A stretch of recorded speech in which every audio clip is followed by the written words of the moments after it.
Togo est fou. Le Togo à votre portée.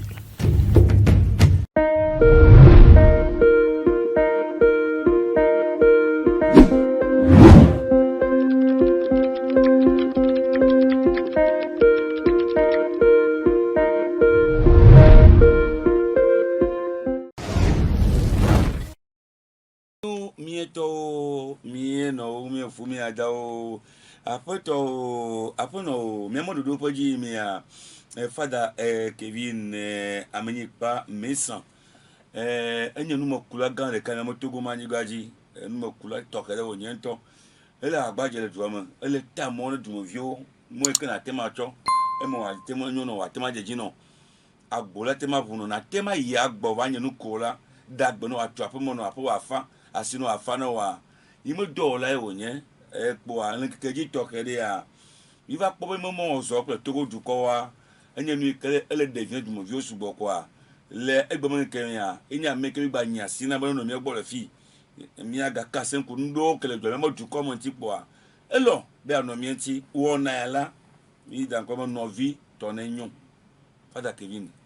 mi wezo yo tata Jacob ni ma ko meto fola ni so medo ni sola e do ode ni ta pe ma ni le jia ma wo fi ekedia ele yima mi le tutu enya me pojo mi me gbon keke aji to kere mi me ji ke jo me ni me gbon keke yala enye keke gande ki mi yo mi ro okay me ji pesa yo yen me ji pesa yo yen pa ya mo na se to una se to gbe ji be Fada Kevin na ele du ji pesa gbe ya ko ji pesa bo kora mi keke ma wo ne do mi muse ma wo ne pere mi enti mi ano agbe mi achi mi akuta gbe bo mi ma topo mi ano glimde ekpo nye Jacob me blame me tin de kanye amen never mind me say if you go cha mo le ke gblo e go mi ko la jiwa mo le ke ba ni ma jiwa na me ve ba ni ma jiwa donc adam me ve anon gbe na america a jokera sio jamais amele du sidi amele mi on oui ko gblo po o gblo alorika mo ko ya lo vi akweaka ko ma teji ma ja pe na no eno nyi ayokovi no ekeji ne to va ni ba ji etonye kofi ga egbe ya jogbe fún to etonye ngbalagbọ eno nyi ya ele oui parce que egbe ni so ke o da jima egbe ga popo yo merike ya ye pepe o jima ga popo ke mi le wo le ona o ma o jima le ga o mo tutu ga ti ke do ga o ye mo o jimi le oui donc egba dogo renu be apeno eveve ke no nyi se ga popo wa me nyi so kengbo mfani gmandia maso bubu to kede sonne parce que ne yo we digbezan ova ni bran bi mi le du anniversaire ah o ka popo ya di la o la dakpe na parce que wa we se veve o dore agbe odi o te vani gmandia o ni ba zanva o la fon me o la yo no yo la dakpe ni o la yo to o la dakpe ni o lo odoa e dora ko lo wa e kado ke la siwa o la so asona ito ne di la o ngba la digmajuwa ne Kristo me ojo le a ve do church lo o ga gbeta ne o mo de kon mo le a vo ngba lo a ve ple gbo ve ple koklo na wo Fada kun ku disi la homi na mo ne du so don ku anye sara la wa akwa ma wi la wo fami bun ari ma we kon lo nyon ne va du kon lo we jua ame ko kata pu du so ko yo ikondi ame atofie ame ko so ga inu aliroze o pu du o ko si zo o to ari amo mi ape ko si wa zo agbe to wa la dakpe na o addition o to bo photo a mi la anniversaire de me lo via mi to le village là vo mi to bi de lo ga pe yen le o la we ne o gbe ka flan gbe fi yen azanye gbe e gba gboju aka consider la we no eyan be ma do dagn lo dawo alo ma gogo ma dakpe no addition be na de o do le ni so e do ale seku ni wa to manu me manu ho ya me ne do ko fun yin so o de foko jangbe a dakpe na o ati ko ma le fi o a digbe zanvana na mo wa gbon na me to kwa me papa na o kado na papa kado ko la na me anniversaire Joseph o wa we lo kado na to adakpe no le bo o ji le to va ni ba ji na me ko lo wo kado no age amo no ame ko no o anu o la so ade tane aso na ji la o ma kemle lu anniversaire Jibezania. ke kono nyo kadu ani kenam o cha de tane lo est que vie on na nu vie et vie so fion na no la be ma dia zele di voilà on la ke banto tutu ma kin de dia oui moi vie va kan jin ko na no brande vie ndo na gode potona to ku no jamais on la do potona ya on la ta vo potona ma do gode potona o to we la do gode potona ya pa ke ki am so le dak na ji no pata so le dak na nya to ke boni so nyabe ya yira o gbalu nyanti awaye nyabe avuta do ni so kemilo akpeya to be amen vivi ba sunya zero akpeya ya ko jile bebe nkeke aji alo wetri ya mi awetri de nya enyi 6e mois de l'année et le maman me na fait ya yira be nkeke ame tudo nyina no joke ke ya me ndo le ya ela swansi va do le ma swansi ya l'avion oh jamais wetria au tama tama ka enyin kekelia enu na cycle de cas donc on a pas djebou mais il va me ko djile jamais wetri mais beaucoup toi sont les pédona nous pona on l'on a même toi vont peut-être pour la son de non oh on a me voir même on a na envie jalousie envie pour moi on a bedina on y a me on y a quand les to on vont non parce que beaucoup toi ko joa ga bloni be vi oni na beaucoup de gens vivent au fier pour nous là. On a du fier pour nous. Doit dire que nous pour pouvoir des vivre là sinon il y a beaucoup de gens chez souvent parce que il y a des problèmes tout non non on a son bleu les voici quoi. Voir seulement que nous nous sommes dans la soupe santé non. Nous sommes dans la soupe santé non. Nous sommes dans la bosse santé non. Parce que quoi et fier ni. On va nous amener comme amira non. Wa comme. Et nous qu'il y a un problème avec moi. Donc un boy yo ani nyonu alors ani sur le wetri ami yo la poson la de ye bi di jola na yo tom jina vi subo la donye fioni yo bi exemple de les noir et fait do ati di vi subo lo ma di nyong de kaba dorme subo nyong de tam jina vi na ne be am subo no jina ngla meti ameton voilà te di 4 heures de grand boni bobo to grand bo la gbe parce que me vivi na sinon wa no mteno na wa bo et bien il va pas au tri américain que quand il a dit c'est le président de la République 6 juin dit il y a des bélos fou la moment tenir ni ma bleka et non nya olema c'est ne no olema oui o tri nya non yo jo we tri ame no le odo no le poto ku no ju e ma nyona o alen ku le top no ji o tama tama yo o ni aken bola di o le we tri ame an de jona po so le bi anuna ne to ku no jo no le no mu we wa e to ku no la kan ala me kala wa sidan parce que efiano vient na bateau de cas oui ne nyon vi onia e no la jole e to bo ne nsu vi onia e to la gbe no yo la lebina ajino we yo ya be o cha o lo na me de vi o lo na wa be nya gbo so ko ma de kuku no bo ngba no gbon be mu lo na me voa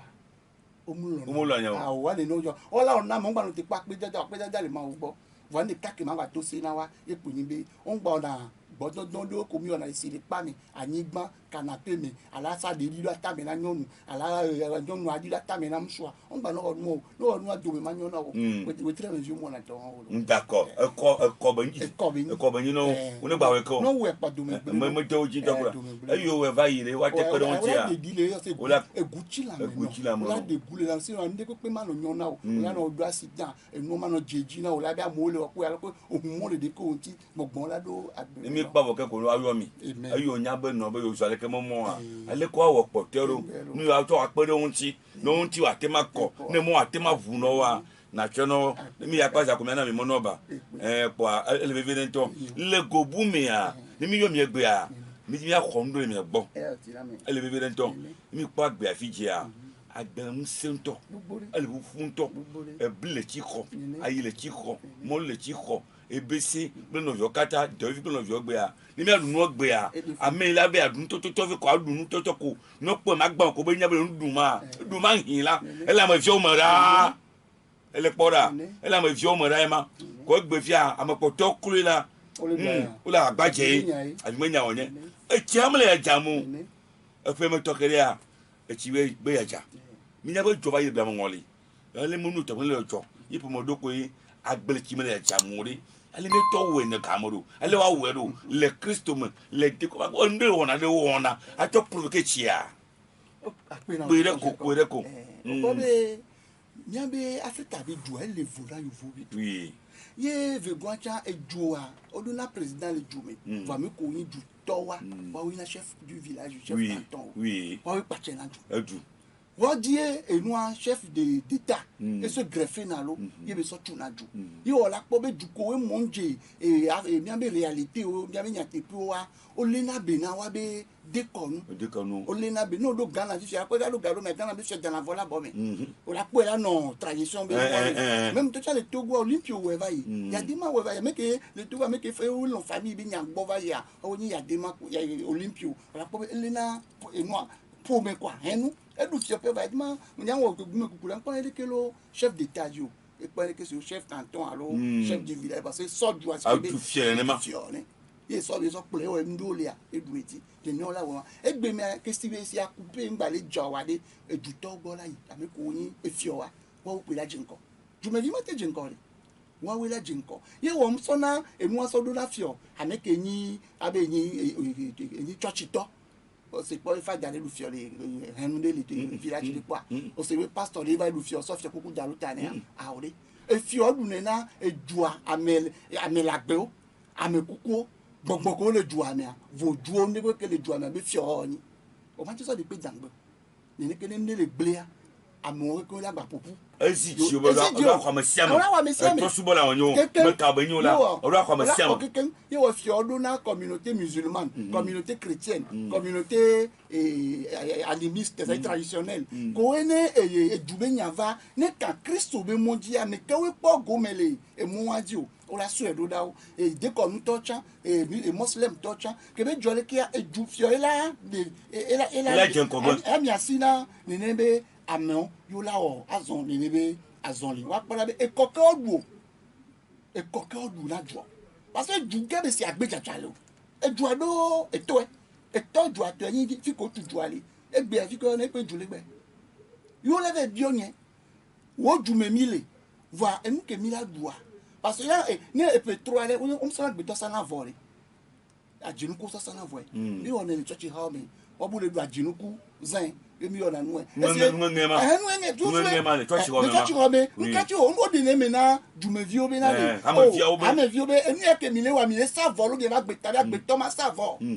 ajinuku so sana vore yo ide ko nto gbo ye ne le wa mi le fi obe ebe nu ogban gangbale ajogban ni pe ngbale zone wa nko ona o jina jinuku evovovo o la di eblikweto molukweto la di akute etekweto yo la so avosare na be la ye be ke sino nu ni tro bobalo ni ke jute wa nke ne si mi jowari eblila wa ne si mi jowari ayi wa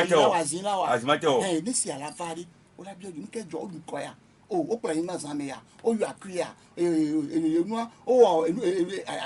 nko lo anigba ya endo le gbe million mi émission de so homosexualité gbodo don be ndo le mi le wo o la pojo e be di kele ju amo gule ju amia o la de be no to ologu ajo o la de zozo ajo yo la bio estineva go wa e sa le gero me ti ya sa to wa le ko onelo le kama catholic do be bremen wo pe nani o bio na wo to yi na wo na misa adogbe afakoni na maugan be parce que c'est moi Christo mia mi gonade ma we potana pe voir les traditions to gonade à part ma wabe kiki abc o ma me ve orlena kiki abc o do ma ubc o chane o ma o ke do ye en gongo be so se ya de be kiki abc be nu yo di kiwa o ma wo donc on la pobe e kokodu le duamo Kaflan, et si là tu Jeff il est tchedi ma jale lomo. Bien sûr. Parce que jouer qu'on a tué il y a boudio blanc au tuilo. Tu dis à l'homme à bête, on va jouer. On a bio et béjoie. On a Togo. Communauté et des chefs canton on a Togo. On a bio c'est et chef de tel non pépé et là non et moi et nous que dia. Il y aura qui sort les nous conia. Il y a la ministère de culture de l'intérieur voilà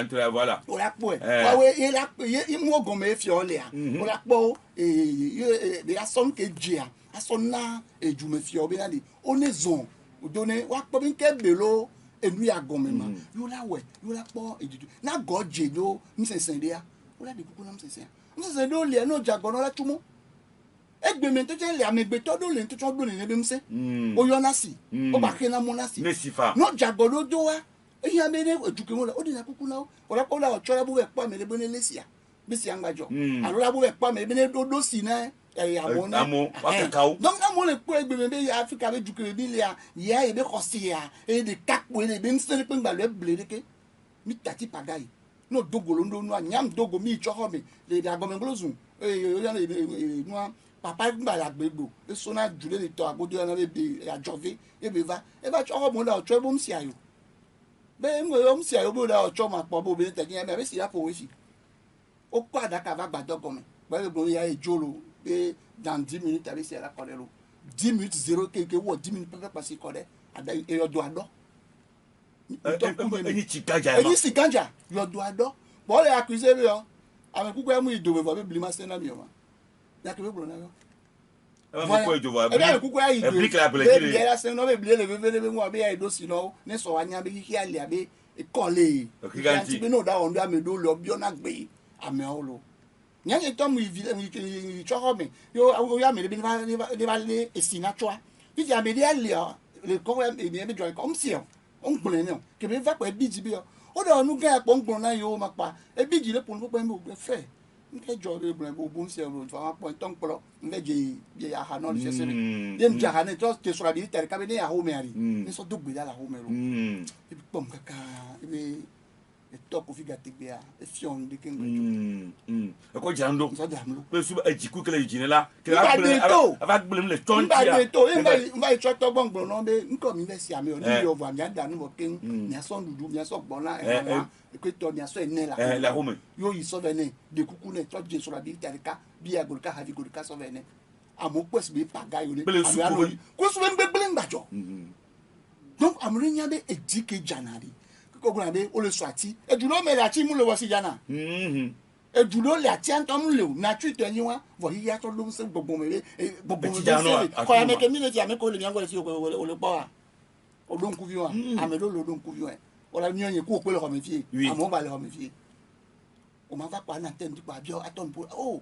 Abiegbe. la bi o pe ju wa ni de kuku o le de kuku la fi o e fi o pe la tin we e fi o Donc mais c'est quoi clair les mêmes le mapa y est là. Bedwa we la o we ko nya mekate wona o ga we juto we juto wo we la we tafla e ba gbo mi je no ye gbe ara e no me bi mi ko ra mi pe le gbon me e me ma we na nasi be ma ko la tafla ma wo lo yi a ngbon e ko la yin me be ma wo pete pe no la la yin ma ji mi ke ma e ni fa bi e ni fu mi ma be wa mi la me e no me no a ke so si im se na mi be ne ye ngbe mi zon lo dia no ke ji be ne ve me a il a fait me ta do ji ke yo tuju aro e ko le ju le pepe si donc on est chité wa po wa janlo wa po du fio e du fio ne de kuku na wa be sensen o ne wa po e ke church to wa cho wa fa ko yin le enu asara o me wa po musulman o en de enu sensen le pepe ne do gbe da mi ande kuku mi le church ra me vo mi le ka bien non mi le onu manyon mi le ko bien no vie be so le ha le ka me e bi be mo wa biju wa ma la biju ko le gobu mea nya chile wa to manye be tu gana vale yimla mi togo tu kuma ma togo virowa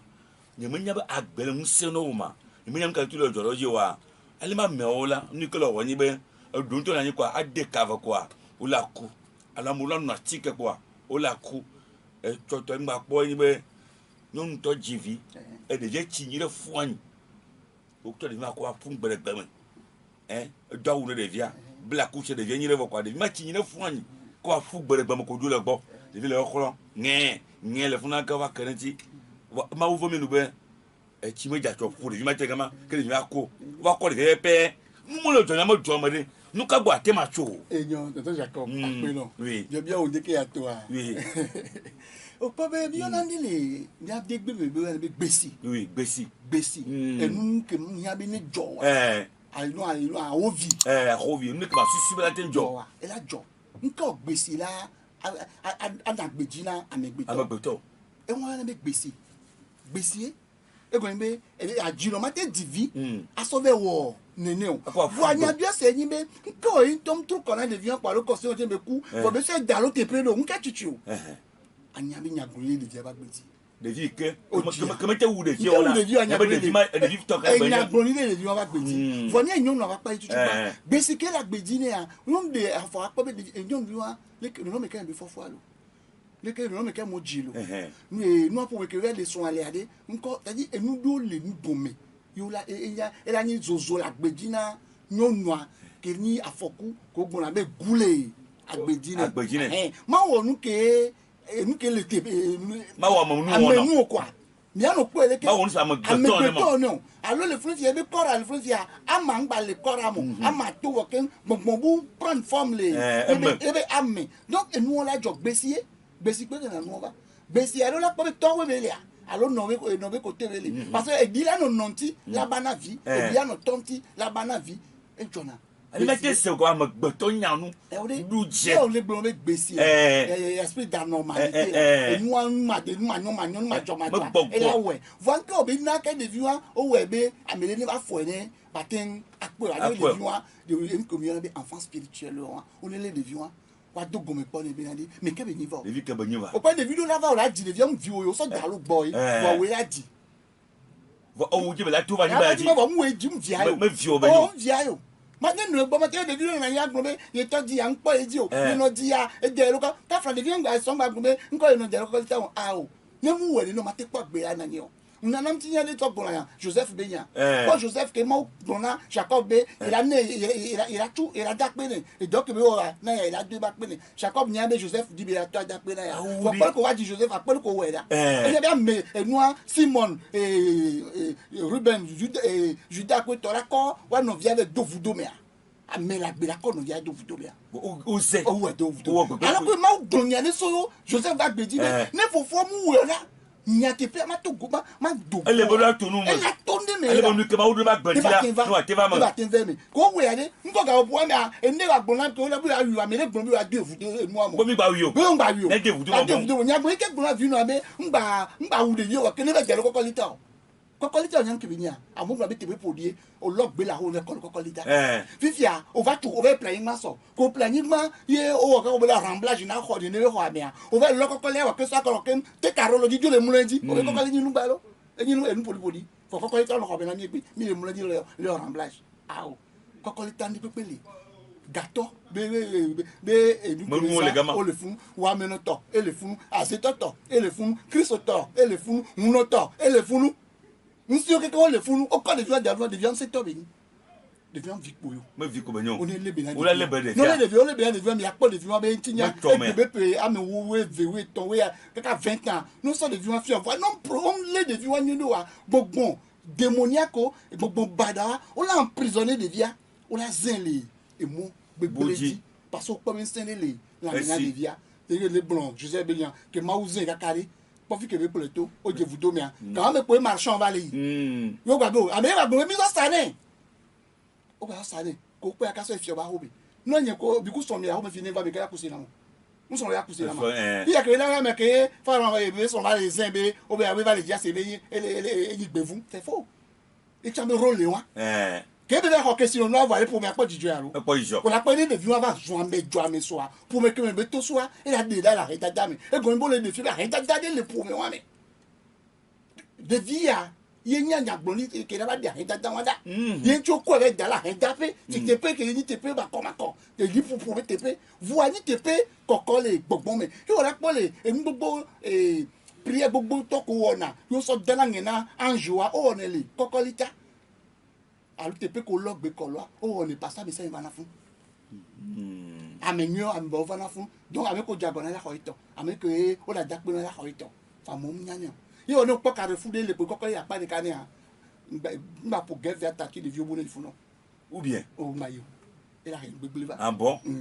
gbegbe va ba de vieux ke jolly fun anu ke jolo de vieux di le fun emi ke nyama gbon yin be o le bina de via for gbesi le nyon na ba gbeji o le di gbesi wa ni wa de gbesi a ni wa tin gra de ba gbe melu ameko no atika kukule ko de la ka va e wa ja gbesi le ko jilo eni e ko na me gbesi anu gan lo no gbe gbesi le agbeji na wa gbesi ya ti so ase o bo gloire c'est toi là tu vois ah non OK voilà son nous dans nous TP et la job là bien be yente daka eve voilà que nous sont maintenant et sont là avec dafo gbe fian ko pa ka dika so bi di quoi voilà on la venir aux agnon parce que nous on avait collé et les faibles voilà tes à so blé mais non fa et bi besier yi la ne be nous va besier ti so to gbe ogbo ame inu gbe ogbo o la gbon fi si bebe e nu et ame et to ku on peut tordu elle va couper par exemple on va au gâteau gommé au doukoé donc les on la côté ko la we no ni Christo me o de ko nu me o la we no alors que die gbesi aso o la po o gbesi ya ti ne fi ya ti so venavi o gbo o je ami omu onu ani o omu venavi ni o alo ya go omu oko ni o evo elepo ko ra lepo na me apo so ami ala po so ta gbogbon le lilia o le asira gbeme ni o tutu ele de na mo ba ele a va bien la o na me la bo be ami nu ya ke pe we la emi ya ke pe gbon pa le gbogbo ajo ka fe ku awore enu ojo la moju na mo to ka fe ku ri nko ya to fun be la to o la so nu bu so nu bu na mi mi anu po enu bu gbese ni yan ro gbesi menyai donc elle boit autokula bo to kulonti wa ko be pour me be so alors non pour me to ko me c'est comment clair mi to ko no ko dynamique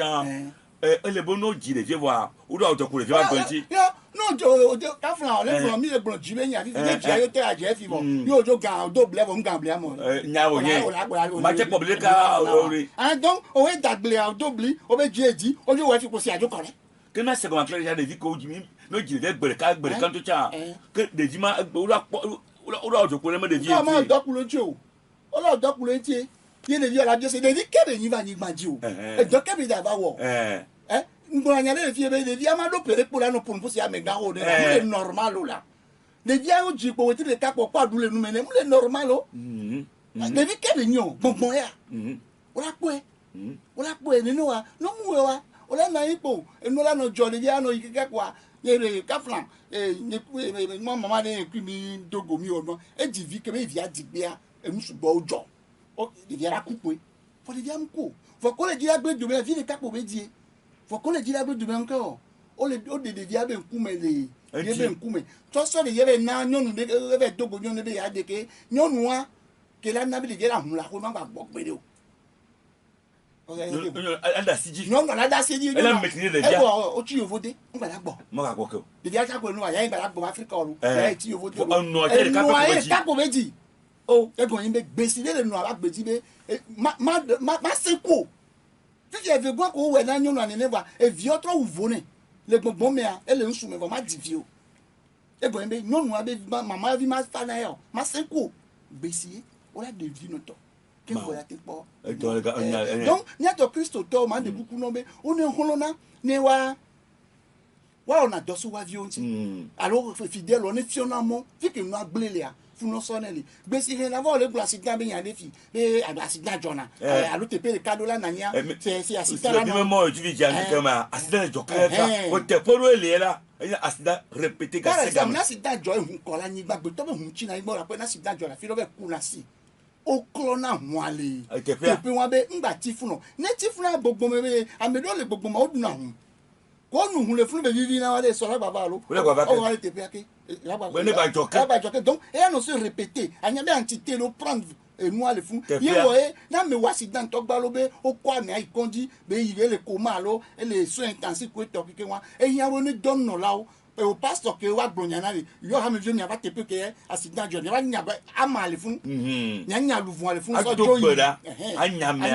be luvon ne be do kora me ne luvon be jo le te pe apa kora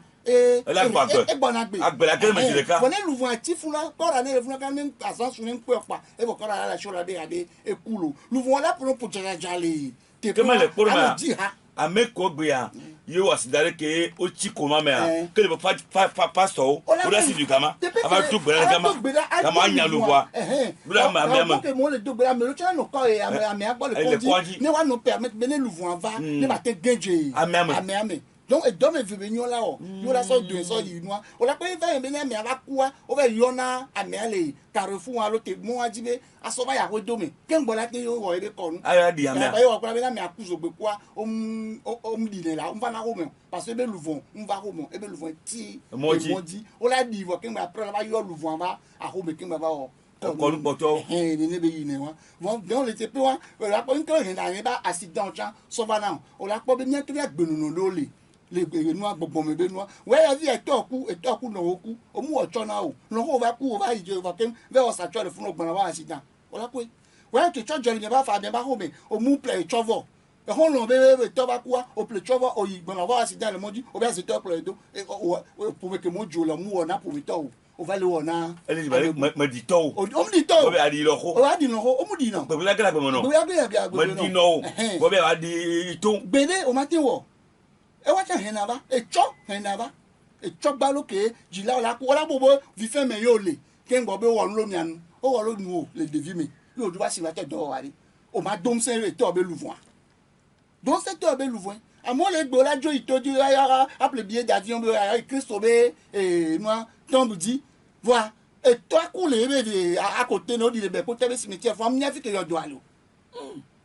ojo le donc on le poudre la vie be Israël ojo Israël be aye nu api so be yodoji voilà non be yodole à côté on mte le yedio on mte te caroné on va au sein de plus de 4 millions so d'avion be avec pok so be ya pa gbe ma voke nko ma so to no ku tojo wo be luvu on pa gbe ma vo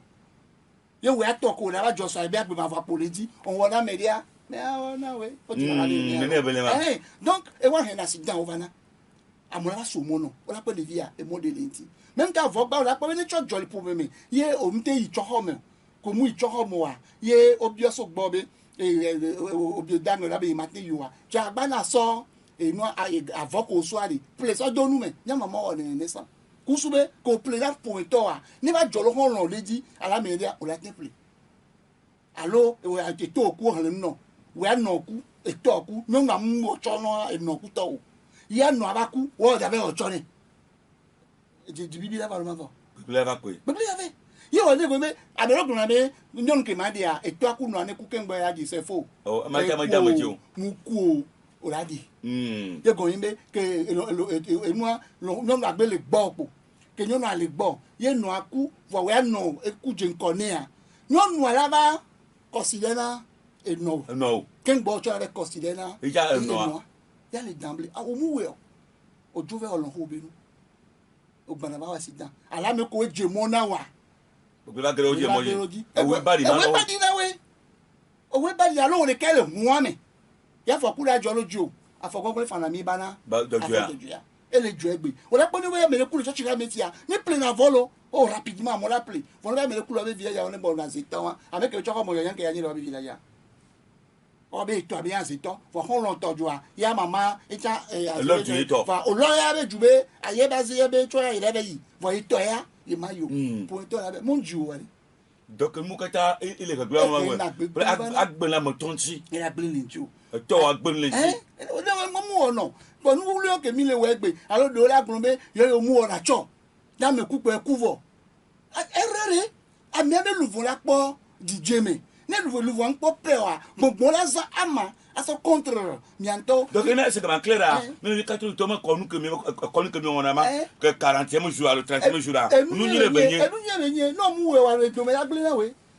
o pe na me ku chuchu gbon na be na ne ka le ngbon ne bi na me ku an ke tongbe no di ami 3e jour ami be luvun va na ho me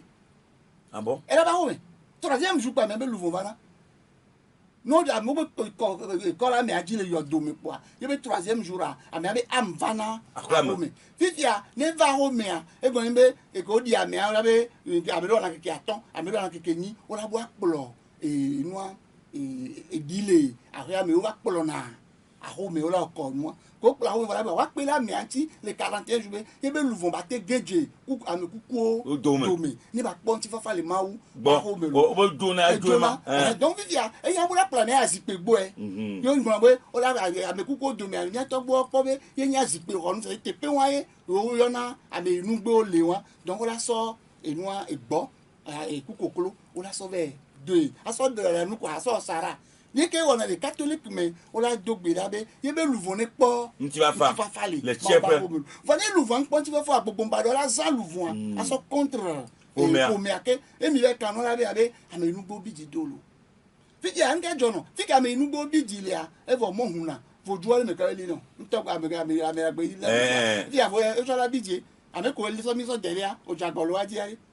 Yo la pour le doigt. Yo la bombe faire pas dent, faire pas vinadi, faire pas goût, faire pas les parce que au du corps la robe et goût doit être mais et bien nya torture la zone mais ko be tu vas pas non ko nous la jojo bara kia ye wa ngona mo be no la suivre nya émission et que moi là c'est ma que moi là on va suivre émission c'est vrai va suivre catholique émission et enseignement non c'est enseignement général non be suivre catholique les fiens catholique les fiens ah c'est quoi en global parce que nous toi les parce que ne mi le yi ya a ko ke mo la yi fi ko la pa me sia me ko Christ au temps au village le on be Christ au temps village au village le pour be vous du temps village on a bon ou majorité a été church temps ou bien majorité a été décon mélanger pour et be ni le fiel na pa ka cha ba me sia me toi le mi la ko de me ne mi pas mi so pour me ne mi so famille a ma fi ni ne pas mi va dogo le ma be pour me nkela jo o cho ni catholique ame Bremen ame assemblée ame décompte va ni va pour me ame ça debe manto dere ni ne ole ma ya pour famille me a cho te mi agba ah oui une famille be ya mi agba ni o pour me famille ni José de kake maudo la ni madia José matro de pepem de ntencho cho ke maudo la ni madio we are going to be bible agbon be ne mi va odua cho maudo be José hayo ah oui o bo ne polo maudo nya do alo fa fi ko la polo fi ko jiula pour me yeni et noir José ha ame ko ngo famille egbe ka o lo do o pa ame ko ngo famille be famille nyi maka gogo mbe o be famille o pa o be famille ko pa yo pe famille no na gbe na mo yi na nko ma protect to fi ma pa to go be edua edo amenkuta do vai o ko ka lo a pour me no gbe le ke be pour bola di o ko ka lo be ni ko iti a o pe ne ke be wo ke ngbe noir shey baba pour quelqu'un chez toi bon pour pas que mi c'est là au pas là il pour me toi o de me gbe am de ina ba clé voir que nya wulu va to di nya dia me lo so nya de me ko toi au pas que lumière a va les TV fi fiere po pe ne mi agba o kin gba to po il me te po eni double po be la de lo be kala ke ba la be lo do ale po be le ngbe ne lo jo be la po pe ne mi o kin me po kin me son pe mi da we fi king ma to po ameto ye après king message est-ce que o le pa me le fi be ne so king message be king message bula so kaba nya ye oni e go be king message ma bien se be dan le me pour me di ma ye ta ma na nyi me kona me yinaji ken gbola on de pe ya pour me ya no ngbe no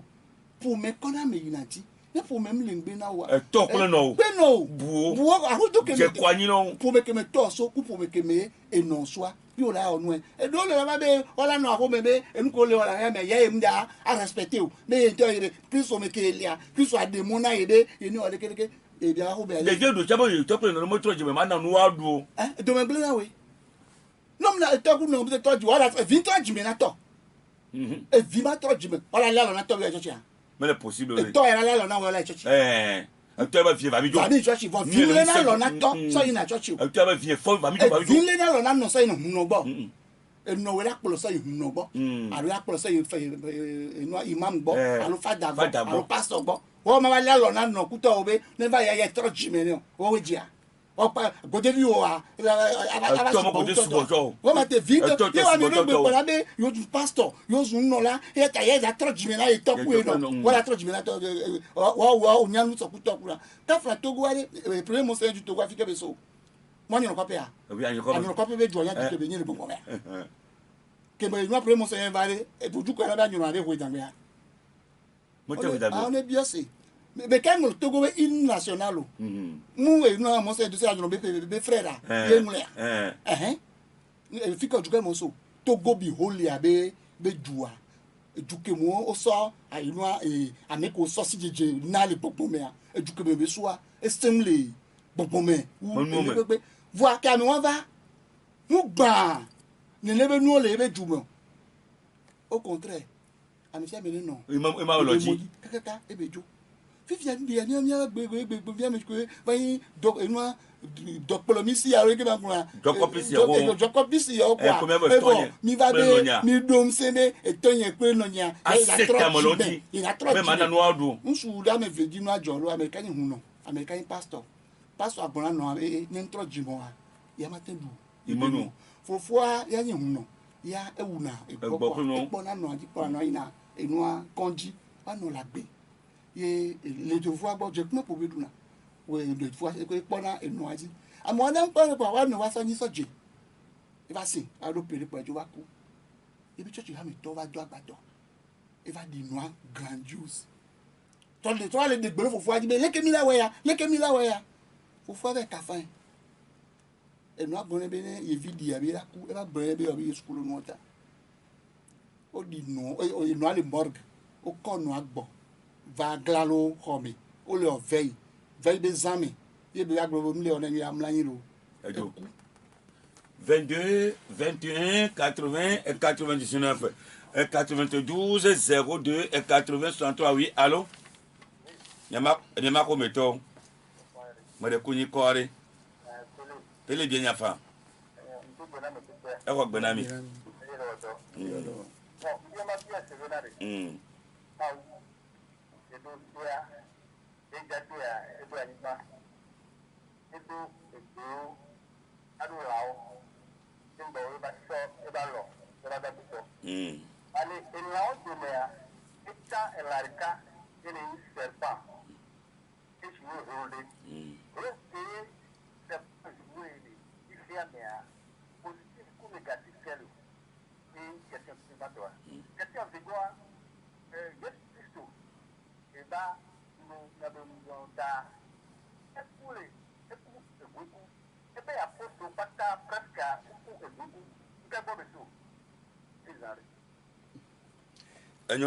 oui allô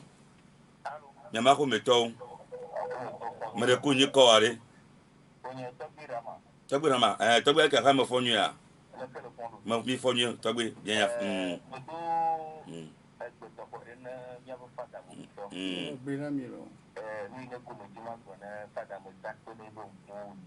merci beaucoup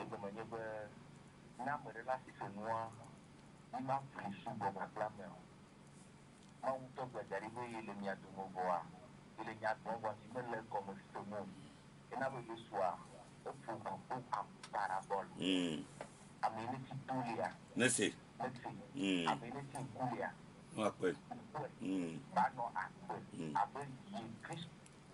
Aïe, togbe me ka on a ba mi voix que karebe mene.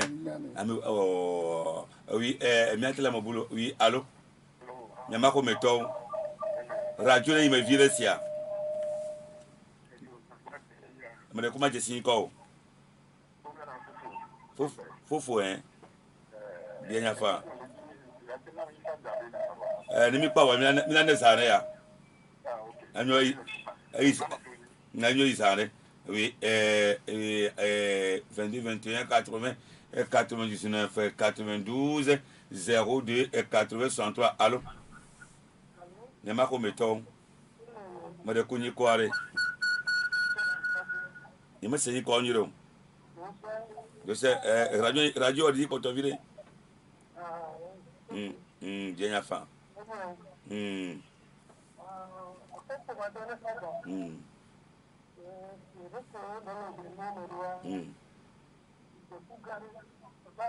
Oui.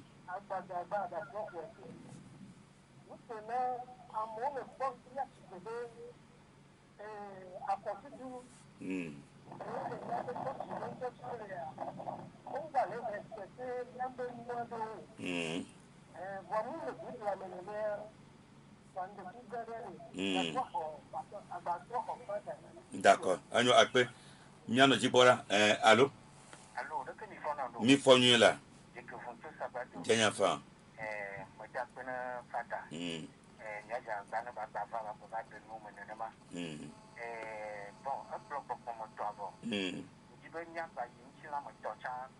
Ninyebe.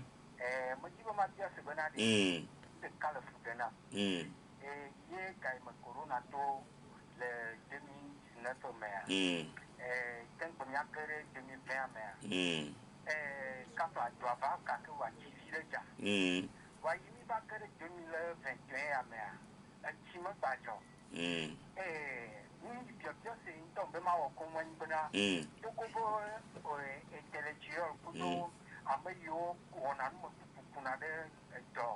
lele benyanchi kudo achike benyanchi achike ko yo bowu si bebe ele si bebe asi so ne yo be yo so le wu corona la llama yo una ma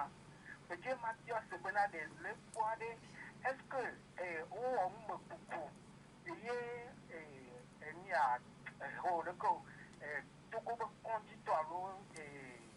amayo kuna no kuna de ne po be no chia de est-ce que ye achike mo chova yo sova wu de yo ma de ni po be chala te khmo. D'accord. Agno après, c'est bon. Amena la caméra. Parce que amakoto ma même gamale mi sama koto. Allô? Allô. Mema ko meto. Mede kunyi ko are. Boga bien sia. D'accord, d'accord.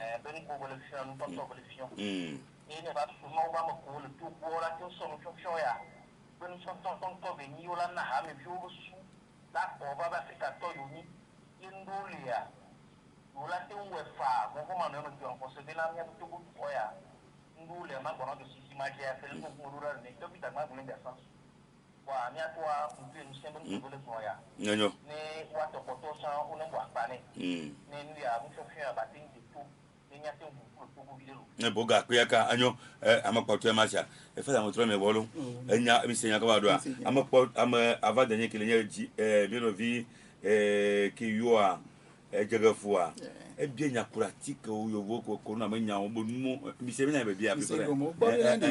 bon mi matin sur so to bo wati ke kwa mo nya ni no o kwa ke corona to amu sa didie mo mi ko me kokule o ko bi ne enu a pandémie o le epidémie o ko enu choléra de 1% ko wono o lona zozole edume ye o la ko de ko nto wo ne subo u Christ subo to ye o wona nko o la wa vosa lo la bra mi sa mi ne plo home ne dole ku ke le home na mi de pe ya akodo mi na mi de pe ne plo va edube juvo ko sana juba vosa le ya ye mi akplo va fun yo la savo yo la o kon ni vo ko sona azan yo la so ko klo yo la bla lenti yo la so disale edua me abulo egule o amol edua molo edole edua vola bio sebe fike edua la lo yo la be la to sa sra mi o ye la apu mi o la yi to ko fike be bio o la do aso ko fun la pe no we a ni be do a journali donc no be ni be bia deni ma ke di mi le fia ni be ya so to science me suboa o la pe dogba no le conditions ko gun be na ti kele wo eto a le mi no dogbe la le gbogbo me kan be mo le gbogbo ni ba ke mona ni ne be nu olu donc no du kona jua ye de ni ne be vivre social jua ti wa e si ma jo o le gba me le bio egube nya be enua a question tu Yesu Christ ma pa ye ye be nti me ochan ku nya ma de meleke no le gbe wa me gbe to ke le yo so mo accident yo mu lo guna o m de zozo le na me na wa o le pa accident no répéter e go yin be e mo ku to ho e gunu to na nyigba nti na ma to anyigbo ye nti na o ba to anyigba le nke na me ke mo ne de zozo wa le ye me ko m de wa so anyigba la gba yo parce que ye be di le nti donc gunu to na nyigba donc o jani alo jafoku o m de buana wa donc anyigba no yo o la ko accident pour la no do ne kene togbo oku zogbeku amele ku zogbeku le ni ame pour monsieur ke be le bon Christ toria ye omu wo ko nu ke jia aso de zozo wa to le pour me amoa il a no va essaye et on va y jouer le Christ sur le côté que le bois ka flammer le blanc et dambe nya be ya be e no danyeku et danvoin ka flam le avec biso mo se be ntinya mo se adiko fo elu ntoju fo elia e be l'Afrique ni il y a bien so bi ntinya ni so va yen ke ya mo ne wa je suis un éclaireur spirituel je ne parle pas ni le pour bébé allons pour bien mon se ni a prêtre d'église catholique ni so bébé na di et moi